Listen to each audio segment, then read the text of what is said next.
ज्या विद्यार्थ्यांना कॅप राउंडमध्ये कुठेही ॲडमिशन मिळालेलं नाही किंवा मनासारखं कॉलेज मिळालेलं नाही, अशा विद्यार्थ्यांसाठी एक वॅकन्सी राउंड किंवा नॉन कॅप राउंड हा डिप्लोमा इंजिनिअरिंगच्या प्रत्येक कॉलेजमध्ये घेतला जातो, जिथे-जिथे वॅकन्सी शिल्लक आहे ती. तर वॅकन्सी राउंड किंवा त्याला स्पॉट ॲडमिशन राउंड असंही म्हणतात किंवा नॉन कॅप राउंडही म्हणतात. याला नॉन कॅप म्हणतात म्हणजेच काय? 4 जे राउंड आहेत कॅप राउंड ते संपल्यानंतर जर का सीट शिल्लक असतील एखाद्या कॉलेजमध्ये, मग ती सरकारी असो का प्रायव्हेट असो, त्या सीट्स भरण्यासाठी आपण जो राउंड घेतला जातो प्रत्येक कॉलेजमध्ये, त्या कॉलेजच्या लेव्हलवर त्याला म्हणतात नॉन कॅप किंवा स्पॉट राउंड ॲडमिशन किंवा वॅकन्सी राउंड. तर ह्या राउंडमध्ये ज्या सीट्स भरलेल्या नाहीयेत त्या भरण्यासाठी हा राउंड होत असतो, लक्षात घ्या. तर हा राउंड समजून घेण्यासाठी पहिल्यांदा तर तुम्हाला नॉन कॅप राउंड काय आहे हे मी तुम्हाला सांगितलं, की वॅकन्सी जर शिल्लक असल्या तर त्या भरायच्यात. मग हा केव्हा घेतला जाणार आहे? शासनाचं जे वेळापत्रक आलेलं आहे, इम्पॉर्टंट डेट्स ज्या आलेल्या आहेत, त्या डेट्समध्ये असं म्हटलं गेलेलं आहे, की हा जो नॉन कॅपचा राउंड आहे, तो पूर्ण कॅप संपल्यानंतर म्हणजे 8 ऑगस्टपर्यंत कॅप राउंडचेच ॲडमिशन चालणार आहेत आणि त्याच्यानंतर म्हणजे 9 ऑगस्ट ते 12 ऑगस्टपर्यंत तुमचा नॉन कॅप राउंड होणार आहे विथ रिफंड. आता एक लक्षात ठेवा इथे 9 ऑगस्ट ते 12 ऑगस्टच्या दरम्यान जर का तुम्ही एखाद्या कॉलेजमध्ये वॅकन्सी राउंड किंवा नॉन कॅप राउंडसाठी गेलात आणि तिथे तुम्हाला ॲडमिशन मिळाली तुमच्या मनासारखी, तुमच्या चांगल्या सोयीच्या कॉलेजमध्ये आणि जर तुम्ही आधी ॲडमिशन घेऊन ठेवलेलं असेल कॅप राउंडमध्ये कुठेतरी, कुठल्यातरी डिप्लोमा कॉलेजला, तर तुम्ही ते 9 ते 12 ऑगस्टच्या दरम्यान कॅन्सल केलं ते ॲडमिशन आधीच्या कॉलेजचं, कारण तुम्हाला नवीन भेटतंय त्याच वेळेस. नवीन वॅकन्सी राउंडला जातोय म्हणून आधीचं कॉलेज लगेचच कॅन्सल करायचं असं करायचं नाही. जेव्हा नवीन वॅकन्सी राउंडला तुम्हाला तुमच्या मेरिटनुसार एखादी सीट मिळाली तुमच्या सोयीच्या कॉलेजमध्ये आणि चांगलं ब्रांच मिळाली, त्याच वेळेस तुम्ही आधीचं ॲडमिशन कॅन्सल करायचं आहे. आणि 12 ऑगस्टपर्यंत जर का तुम्ही ते कॅन्सल केलं तर तुम्हाला पूर्ण फी परत मिळणार आहे. फक्त त्यातले ₹1000 कट होणार आहे शासनाच्या नियमाप्रमाणे आणि इम्पॉर्टंट डेट्स जे दिलेले आहेत आपल्या Poly26च्या वेबसाईटवर त्याच्यानुसार. परंतु हा जो वॅकन्सी राउंड आहे हा 13 ऑगस्ट ते 14 ऑगस्टपर्यंत चालणार आहे फायनल. परंतु 13 आणि 14 ऑगस्टला जर का तुम्हाला एखाद्या कॉलेजमध्ये ॲडमिशन मिळालं आणि आधीच्याच कॉलेजमध्ये तुम्ही ॲडमिशन घेऊन ठेवलेलं आहे, मे बी कॅप राउंडमध्ये किंवा नॉन कॅप राउंडमध्ये, तर तुमची फीस परत मिळणार नाही. फक्त तुमचं जे सिक्युरिटी डिपॉझिट आहे आणि कॉशन मनी आहे फक्त तेवढंच परत मिळेल. बाकी तुम्ही भरलेली इतर फी तुम्हाला परत मिळणार नाही. प्लस एखाद्या कॉलेजमध्ये तर तुम्ही फक्त कमी पैसे भरून ॲडमिशन घेतलेलं असेल, तर ती कॉलेज तुमच्याकडनं पूर्ण फी वसूल करू शकते, जर का तुम्ही 13 आणि 14 ऑगस्टला ॲडमिशन कॅन्सल केलं तर.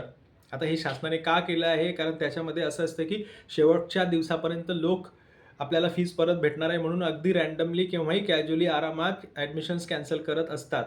त्यासाठी कदाचित हा शासनाने असा निर्णय घेतला असेल. म्हणून लक्षात ठेवा 9 ऑगस्ट ते 12 ऑगस्टच्या दरम्यान कोणत्याही कॉलेजमध्ये एका कोणत्यातरी दिवशी किंवा कंटिन्यू 2 दिवस किंवा 3 दिवस हा नॉन कॅपचा राउंड होणार आहे. तुम्ही तिथे ॲडमिशन घेऊ शकता. आधीच्या कॉलेजमध्ये जर का तुम्ही ॲडमिशन घेऊन ठेवलेलं असेल कॅपमध्ये, तर 12 ऑगस्टपर्यंत तुम्ही ॲडमिशन रद्द केलं आधीच्या कॉलेजचं, तर तुम्हाला पूर्ण फीस रिफंड मिळेल. फक्त त्यातले 1000 कट होतील आणि तुमचे डॉक्युमेंट्स पण जे घेतले असतील ते पण परत मिळतील. परंतु 13 आणि 14ला जर का तुम्ही कॅन्सलेशन केलं, की जेव्हा पण नॉन कॅपचा राउंड होणार आहे, तर तुम्हाला पूर्ण फी परत मिळणार नाही. फक्त सिक्युरिटी डिपॉझिट आणि कॉशन मनी मिळणार. अगर आप लोगों को 9 से 12 के अगस्त के बीच में अगर आपका एडमिशन होता है किसी भी कॉलेज में और आपने कैप राउंड में पहले से एडमिशन लेके रखा होगा किसी डिप्लोमा कॉलेज में, वो अगर आप कैंसिल करते हो नया सीट मिलने के बाद वैकेंसी राउंड में, तो आपको ₹1000 कट करके पूरी फीस और ओरिजिनल डॉक्यूमेंट्स वापस मिलेंगे, जो भी रूल है गवर्नमेंट का उसके अनुसार। लेकिन 13 और 14 को भी वैकेंसी राउंड होने वाला है, किसी कॉलेज में हो सकता है अगर वैकेंसी बचती है या तैयार होती है तो। लेकिन 13 और 14 को अगर आपने पहले आपने कैप राउंड में एडमिशन लिया है या नॉन कैप राउंड में 12 अगस्त तक राउंड में एडमिशन मिला है और वही एडमिशन अगर आप 13 और 14 को नया एडमिशन मिला इसलिए कैंसिल कर रहे हो, तो फिर आपको फीस वापस नहीं मिलेगा। आपका पूरा फीस वो कॉलेज जब्त कर लेगी, या आपने अगर पूरा फीस भरा नहीं है तो वो आपको ये बोल सकते हैं कि पूरा फीस पे करो तभी आपका ओरिजिनल लिविंग वापस देंगे। ऐसा हो सकता है अगर आपने 13 या 14 अगस्त को एडमिशन कैंसिल किया तो प्रीवियस कॉलेज का। ये आप लोग याद रखो। अभी ये जो एडमिशन है, नॉन कॅप का राउंड आहे, वो कौन से कॉलेज को कौन से तारीख को, ये आपको कैसे पता चलेगा? तुम्हाला कसं समजणार की कोणत्या कॉलेजला माझा हा राउंड असणार आहे, किती तारखेला असणार आहे? तर राउंड कोणत्या दिवशी असणार आहे हे प्रत्येक कॉलेजच्या वेबसाईटला तुम्हाला कळेल. समजा वेबसाईटवर नाही आहे, तर दुसरा सोपा उपाय आहे, प्रत्यक्ष जे सोयीचं कॉलेज आहे, तुम्हाला तुमच्या जवळचं आहे किंवा तुम्हाला फीस परवडत असेल किंवा सरकारीच कॉलेज पाहिजे असेल, जी-पी बांद्रा पाहिजे असेल, जी-पी जळगाव पाहिजे असेल, जी-पी ठाणे पाहिजे असेल, तर तुम्ही प्रत्यक्ष त्या कॉलेजला भेट द्या आणि तिथल्या शिक्षकांना विचारून या, की कोणत्या दिवशी तुमचा नॉन कॅपचा राउंड होणार आहे. मोस्टली गव्हर्नमेंट पॉलिटेक्निक ठाण्याची मी सांगेल तुम्हाला, गव्हर्नमेंट पॉलिटेक्निक ठाण्यामध्ये नॉन कॅपसाठी एक व्हॉट्सॲपचा ग्रुप तयार केलेला आहे. तुम्ही जर का तो ग्रुप जॉईन केलेला असेल, तर तुम्हाला त्या ग्रुपमध्ये एक्झॅक्ट तारीख कोणती आहे गव्हर्नमेंट पॉलिटेक्निक ठाण्याची नॉन कॅपच्या राउंडची ते तुम्हाला कळेल. तसंच प्रत्येक कॉलेजचा पण असणार. नसेल तर तिथल्या कॉलेजचा तुम्ही एखादा फोन नंबर वगैरे घेऊन या, जेणेकरून तुम्हाला कळेल की कोणत्या दिवशी तिथे नॉन कॅपचा राउंड आहे. 9 ऑगस्ट ते 12 ऑगस्टपर्यंत विथ फी रिफंड तो होणार आहे. 13-14ला पण नॉन कॅपचा राउंड होणार आहे. ऑल ओव्हर महाराष्ट्र प्रत्येक कॉलेजमध्ये होईल. वॅकन्सी जिथे जिथे शिल्लक आहे तिथे, इन्क्लुडिंग व्ही-जे-टी आहे. सो तुम्ही आधी विचारून घ्यायचं आहे किंवा त्यांच्या वेबसाईटला चेक करायचं आहे किंवा काही जे कॉलेजेस आहेत त्या न्यूजपेपरमध्ये पण त्यांची जाहिरात देत असतात, ते पब्लिश होत असतं, त्यामुळे तुम्हाला तिथून पण माहिती पडू शकते. सो तुम्ही लक्षात घ्यायचं, ज्याला जिथे जायचं आहे त्यांनी ते बघायचं आहे. आणि आणखी एक महत्त्वाची गोष्ट, 7 ऑगस्टला तुम्हाला समजा फिजिकली कोणत्या कॉलेजला जाणं तुम्हाला शक्य नाही आहे आता, तर तुम्ही काय करायचं, 7 ऑगस्टला आपली जी Poly26 आहे वेबसाईट, तुमच्या लॉगिनमध्येच, तुमच्या फॉर्मच्या लॉगिनमध्येच तुम्हाला एक लिंक ओपन होणार आहे, की ज्या ठिकाणी नॉन कॅपचं राउंडसाठी तुम्हाला अप्लाय करायचं आहे, ती लिंक ओपन होणार आहे. ती तुम्ही भरायची आहे, की एखाद्या कॉलेजमध्ये मला या कॉलेजला नॉन कॅपच्या राउंडला जायचं आहे आणि या ब्रांचला मला अप्लाय करायचं आहे. ते तुम्ही ऑनलाईन पण करू शकता आणि त्याच्यासाठी तारीख आहे 7 ऑगस्ट 2026. एकच दिवस आहे तुम्हाला. म्हणजेच काय, आपले जेव्हा 4th कॅप राउंडचे ॲडमिशन्स चालतील 7 आणि 8ला, तर 7 तारखेला तुम्ही नॉन कॅप राउंडसाठी सुद्धा ऑनलाईन अप्लाय करू शकता तुमच्याच लॉगिनमधून किंवा तुम्ही फिजिकली ज्या दिवशी राउंड आहे त्याच दिवशी जाऊ शकता एखाद्या कॉलेजमध्ये. आलं लक्षात? पुढचा प्रश्न महत्त्वाचा आहे, की या राउंडमध्ये कोण पार्टिसिपेट करू शकतो? पुष्कळ विद्यार्थ्यांचे ॲडमिशन झालेले आहेत. मला वाटतं जवळपास लाखभर विद्यार्थ्यांची कॅप 3 पर्यंत ॲडमिशन झालेले आहेत ऑल ओव्हर महाराष्ट्र. मग कोण पार्टिसिपेट करू शकतो? तर या नॉन कॅप राउंडमध्ये कुणीही पार्टिसिपेट करू शकतो. ज्याचे ऑलरेडी कुठल्या कॉलेजला ॲडमिशन झालेलं आहे, सरकारी असून देत किंवा प्रायव्हेट असून देत, ते पण अप्लाय करू शकता. एकाच कॉलेजमध्ये समजा मला मेकॅनिकल इंजिनिअरिंगला लागलं आहे, परंतु मला सिव्हिल इंजिनिअरिंग पाहिजे आहे. मी मेकॅनिकल घेऊन ठेवलं, जेणेकरून मला ते कॉलेज माझ्या हातून जाणार नाही, परंतु त्याच कॉलेजमध्ये मला सिव्हिल पाहिजे आहे, तर असेही विद्यार्थी त्या दिवशी नॉन कॅपच्या राउंडला उभे राहू शकतात. असे विद्यार्थी की ज्यांचं ऑटो फ्रीज झालेलं होतं किंवा फ्रीज झालेलं होतं, परंतु त्या कॉलेजची फीस जास्त होती म्हणून त्यांनी ॲडमिशन नाही घेतली आणि ते पूर्ण ॲडमिशन प्रोसेसमधनं म्हणजे कॅप राउंडमधनं बाहेर पडले, ते पण पार्टिसिपेट करू शकतात. असे विद्यार्थी की ज्यांनी आतापर्यंत फॉर्मही भरलेला नाही आहे, ते पण नॉन कॅप राउंडचा फॉर्म ऑनलाईन भरून या राउंडमध्ये पार्टिसिपेट करू शकता. म्हणजेच काय, वॅकन्सी राउंड हा ओपन टू ऑल असतो. असं नाही की माझं ॲडमिशन झालेलं आहे म्हणून मी यात पार्टिसिपेट होऊ शकत नाही, असं होत नाही. एवढं तुम्ही लक्षात घ्या. परंतु काही सर्टन कंडिशन्स आहेत, त्या मी तुम्हाला आता सांगणार आहेत. पुढचा महत्त्वाचा प्रश्न आहे, की हा जो राउंड आहे हा कसा घेतला जातो? आता कॅपचे राउंड तर शासनाने घेतले, शासनाच्या नियमानुसार. मग हा जो नॉन कॅप राउंड आहे किंवा वॅकन्सी राउंड आहे तो कसा होणार? तर शासनाच्या नियमाप्रमाणेच होणार. नियमाप्रमाणेच तुमची मेरिट लिस्ट लावली जाणार, provisional merit list, final merit list, आणि नंतर तुम्हाला कॅटेगरीनुसार ज्या कॅटेगरीची जी जागा आहे त्या कॅटेगरीला ती देण्यात येईल. समजा त्या कॅटेगरीचा विद्यार्थी नाही आहे, तर मग ओपन टू ऑल होणार ती जागा आणि ज्याचं मेरिट जास्त त्यांना ती जाते. लक्षात ठेवा, ह्याच्यामध्ये कोणीही काहीही भ्रष्टाचार करू शकत नाही. तुम्ही जरी एखाद्या व्यक्तीच्या ओळखीचे असाल किंवा तुम्ही माझ्या ओळखीचे असाल म्हणून मी तुम्हाला किंवा कोणीही कोणाला मदत करू शकत नाही. लक्षात ठेवा. कसा होतो हा जो राउंड आहे तो? सर्वात आधी काय होतं, की तुम्हाला 10 ते 12च्या दरम्यान तिथे बोलवलं जातं. तुम्हाला बोलवलं गेल्यानंतर तुम्ही काय करायचं असतं, तिथे 10 ते 12च्या दरम्यान गेल्यानंतर तुमचं नाव रजिस्टर करायचं आहे. तुम्ही जो फॉर्म भरलेला आहे, आता तो फॉर्म कोणता चालणार? आता काही विद्यार्थ्यांचा असाही प्रश्न असतो, की सर नॉन कॅपचा वेगळा फॉर्म आहे का आणि कॅपचा वेगळा फॉर्म आहे का? नो. तुम्ही जर जो कॅपचा फॉर्म भरलेला आहे तोच चालतो. समजा ज्या विद्यार्थ्यांनी फॉर्मच नव्हता भरलेला आतापर्यंत किंवा त्यांनी 6 जुलैच्या नंतर भरलेला आहे, त्यांचा नॉन कॅपचा फॉर्म असेल, परंतु रजिस्ट्रेशन हे गरजेचं असतं. असे विद्यार्थी असतील की त्यांनी आतापर्यंत भरलेलंच नाही. तुम्ही काय करायचं 10 ते 12 वाजेच्या दरम्यान त्या कॉलेजमध्ये जायचंय.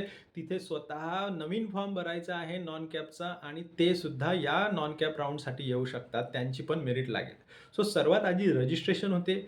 तुमचं नाव, तुमची कॅटेगरी, तुमचे मार्क्स ह्या सगळ्यांची नोंदणी होते. ऑनलाईन, ऑफलाईन दोन्ही होते त्याच कॉलेजमध्ये आणि त्या कॉलेजमध्ये उपलब्ध त्या दिवशी हजर असलेले विद्यार्थी आणि ऑनलाईन जर तुम्ही अप्लाय केलेलं असेल तर ते विद्यार्थी या सर्वांची एक प्रोव्हिजनल मेरिट लिस्ट कॉलेज स्तरावरच तयार होते आणि कॉलेज स्तरावर प्रोव्हिजनल मेरिट लिस्ट ही सर्व पालकांना दाखवली जाते. सर्व पालक ते वाचतात.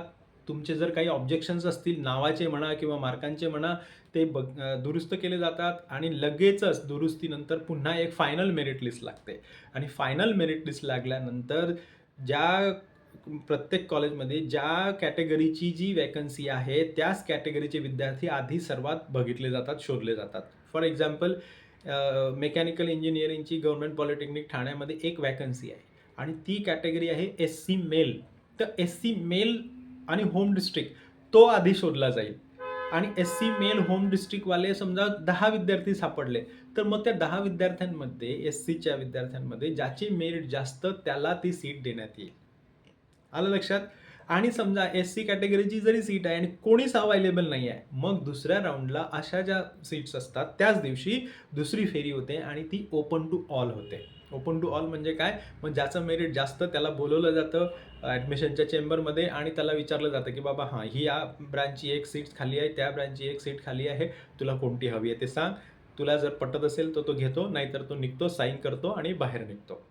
हे लक्षात ठेवा तुम्ही. अशा प्रकारे तो घेतला जातो. ह्याच्यामुळे पूर्ण ट्रान्सपरन्सी असते आणि हा राऊंड घेतल्यानंतर त्याचे जे डॉक्युमेंटेशन असतं ते बोर्डाला पाठवावं लागतं. बोर्डचे माणसं, शासनाची माणसं ती चेक करतात. त्याच्यामुळे ह्याच्यामध्ये कोणीही फ्रॉड करू शकत नाही, लक्षात ठेवा.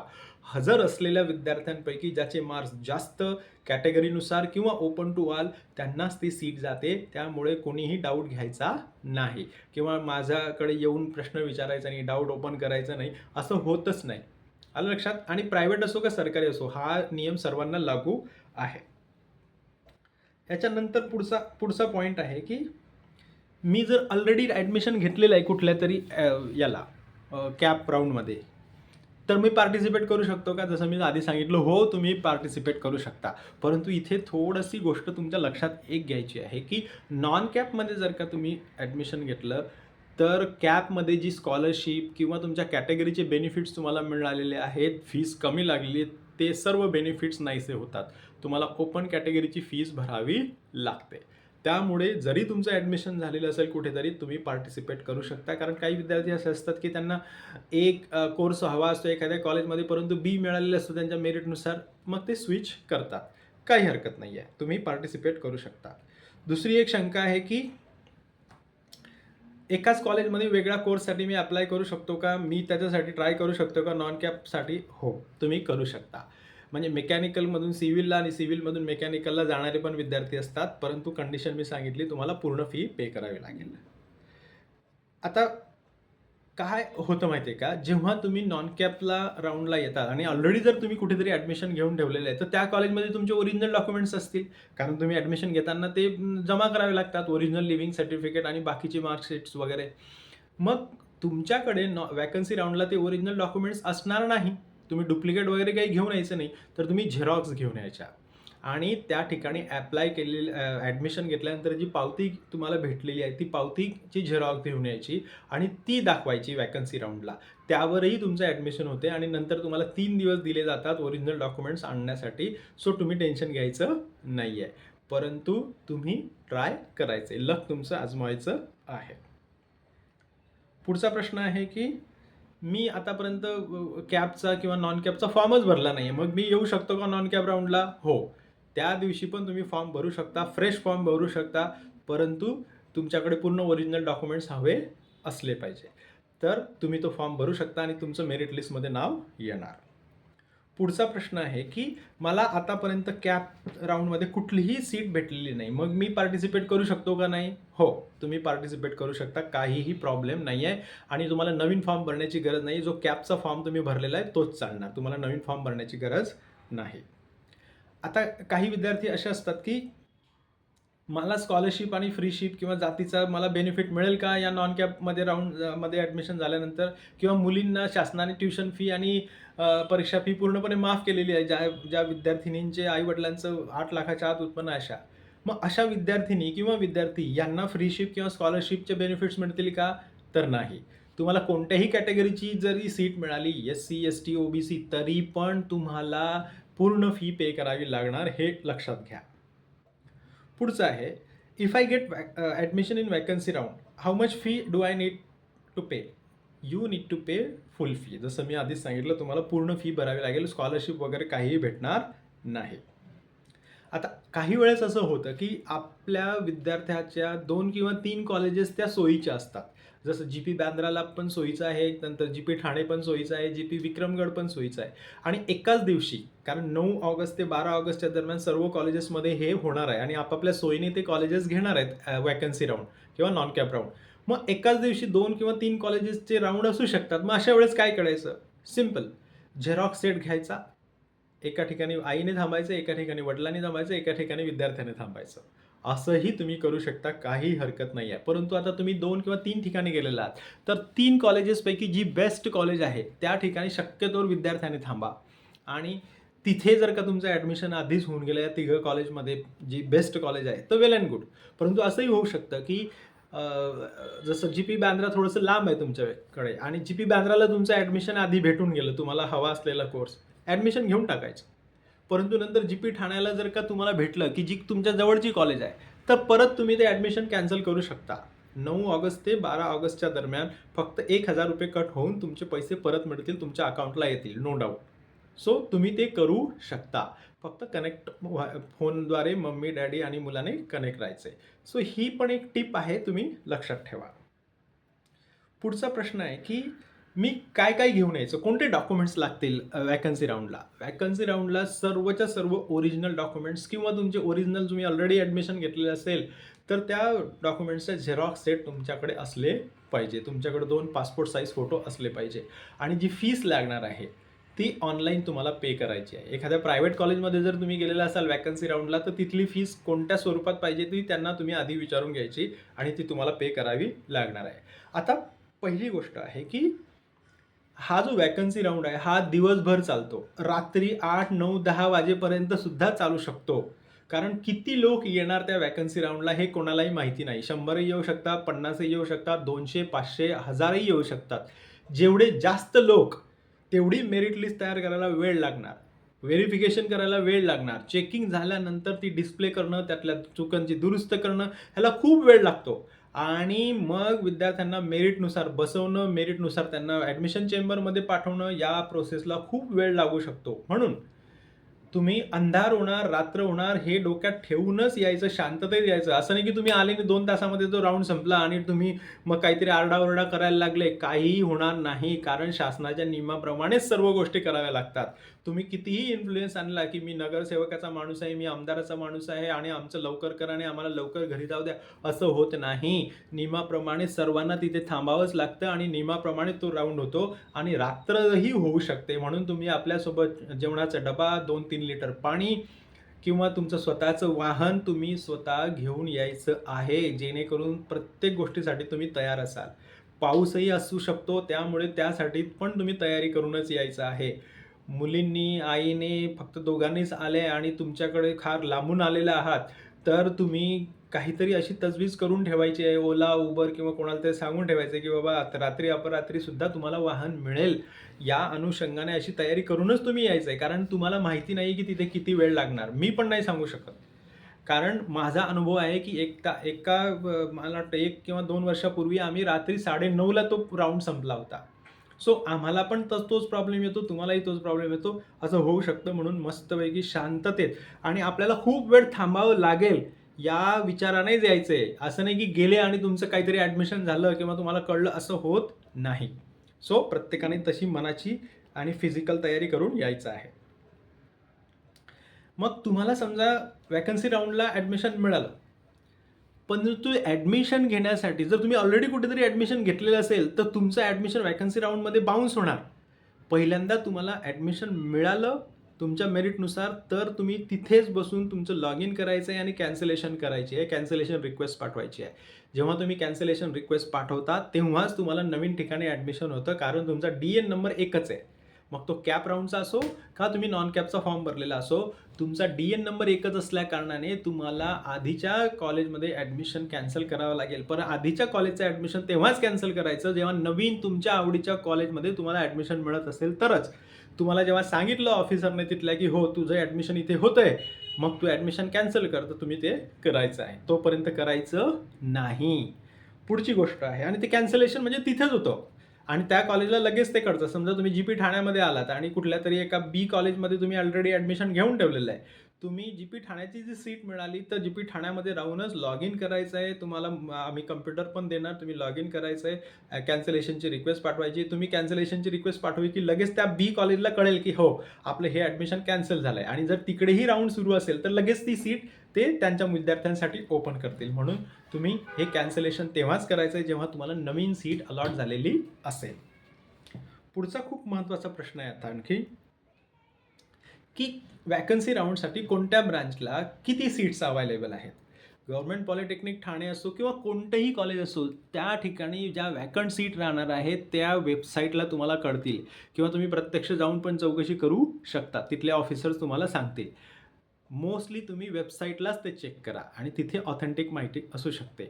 आणि या ज्या वॅकन्सीज आहेत ह्या वाढूही शकतात, कारण समजा दुसरीकडे कोणाला एखाद्याला ॲडमिशन झालं आणि त्याने GP ठाण्याचं ॲडमिशन कॅन्सल केलं तर ते लगेच कळतं की हो ॲडमिशन कॅन्सल झालेलं आहे, मग आम्ही ती ओपन करतो. शासनाची कोणतीही सीट आम्ही खाली ठेवत नाही. पुढचा प्रश्न आहे की गव्हर्नमेंट पॉलिटेक्निक ठाणे येथे तुमचा वॅकन्सी राऊंड केव्हा होणार आहे. तर तो आत्ताच्या माहितीप्रमाणे, ह्यामध्ये बदल होऊ शकतो, लक्षात ठेवा. आत्ताच्या माहितीप्रमाणे तो 11 ऑगस्टला होणार आहे. 11 आणि 12 ऑगस्ट. तो 11 ऑगस्टला तुम्ही सकाळी 10 ते 12च्या दरम्यान रिपोर्टिंग करायचं आहे गव्हर्नमेंट पॉलिटेक्निक ठाणे येथे आणि तुमचं जे लक आहे ते आजमावायचं आहे. पण ह्याच्यामध्ये चेंजेस होऊ शकतात, कमी जास्त होऊ शकतं. 11 ते 12 विथ रिफंड होणार आहे आणि 13-14ला विदाऊट रिफंडचा पण होऊ शकतो जर वॅकन्सी शिल्लक राहिली तर.